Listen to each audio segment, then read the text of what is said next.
Some of you know me as a content creator because you came across me on Instagram, TikTok, or LinkedIn. What I've never shared before is that it used to take me 3 to 4 hours just to make one video. I know, you don't even have to say anything, okay? I already know. And not only that, it had to be filmed at just the right time of the day, somewhere between 8 a.m. and 11 a.m., because that's when the light coming through my window was just perfect. But before I even started filming anything, I felt like I had to have all the gear. The lights, the right backdrop, the pro-level microphone with the Rodecaster.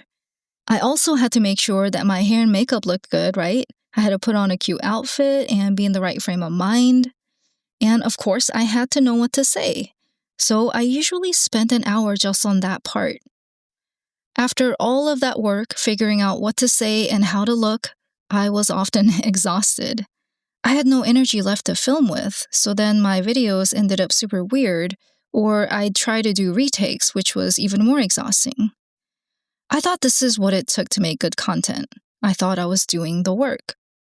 Now, maybe you're not a content creator, but I'm guessing you've got your own version of this with something you keep overcomplicating because you're convinced all the extra steps are necessary.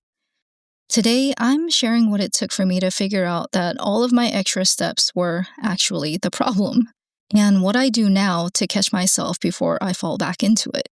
Because I think a lot of us do this, and we don't even realize it.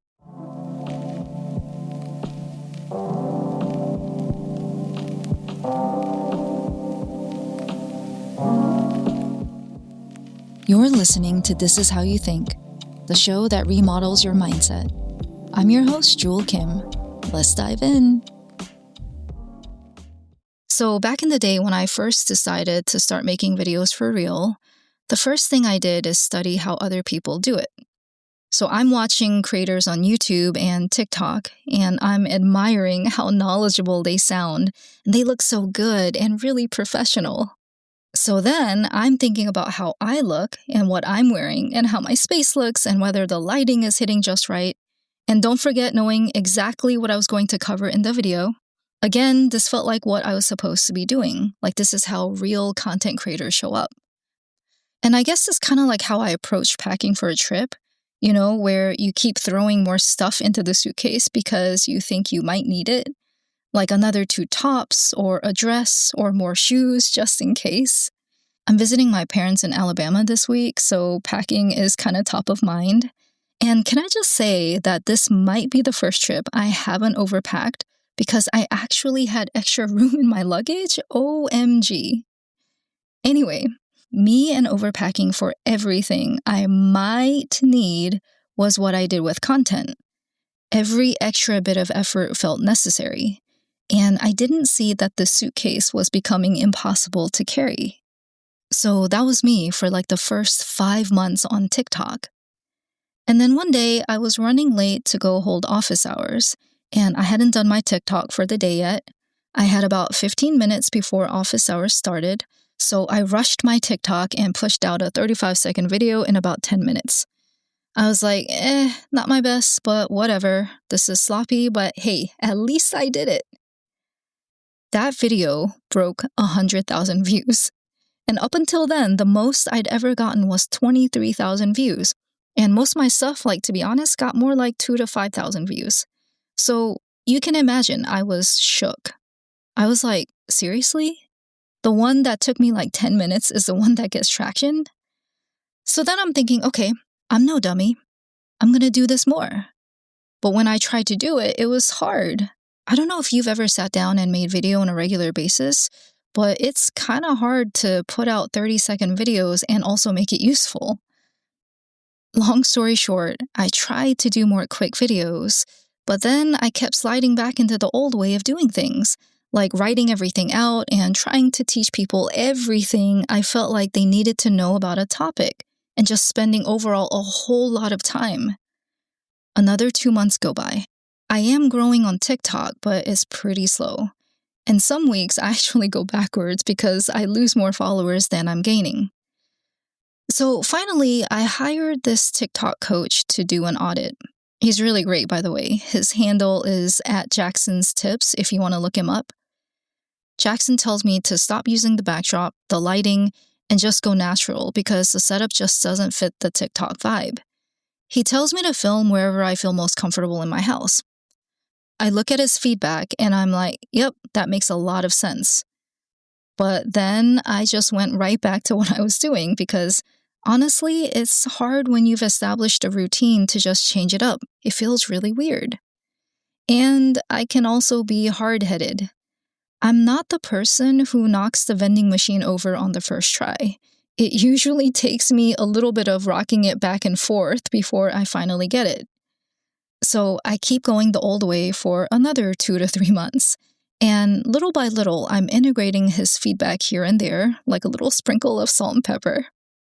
And eventually, it all finally clicks. That's when I realized that trying to do the involved setup was actually hurting my growth. It wasn't just that it was unnecessary, but it was actually working against me. By the time I got through arranging all the conditions to be just right, I was too tired to actually make the damn video. On top of that, it was creating more distance between me and the people that I was trying to reach. See, the vibe that I actually wanted was more like how it is in the South here. Like someone is just sipping iced tea in the afternoon on their porch, and they're just chatting with their friend. It's obvious now, but back then, to me, it wasn't obvious that doesn't really fit with the perfectly lit studio and having all these bells and whistles. I think I was coming off super unnatural and maybe even performative. I may have even told Jackson that my worst fear was that I was coming off like a broadcast journalist on the evening news. Yeah. And I think it's crazy because the stuff that I thought was getting me closer to my goal was actually pushing it further away. I also had to learn the hard way that trying to have this perfect setup, like having all of this stuff in place before I even pressed record, like normally all of the stuff that I call the packaging, it was never really about the quality. I was avoiding the part that really scared me, which was just being on camera, like seeing myself and not loving what I saw, not liking the sound of my voice, and feeling icky about all of it. But the packaging was a part I could control. Working on the packaging made me feel like I was doing something.